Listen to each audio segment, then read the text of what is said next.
老铁们啊，看看这种胎，你们见过没？这就是接头开了。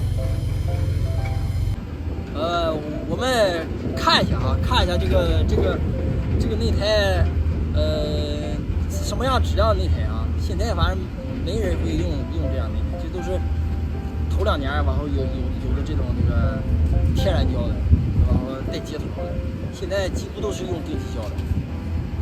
啊，大伙儿看一下啊，看这个接头，像这样的胎啊，新胎用不多长时间，几乎都会翻边。看，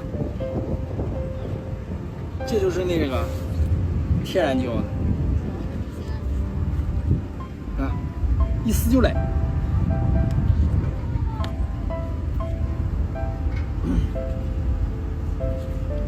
特别厚，看它里面，这都是有接头的，像这样的胎都用不长的。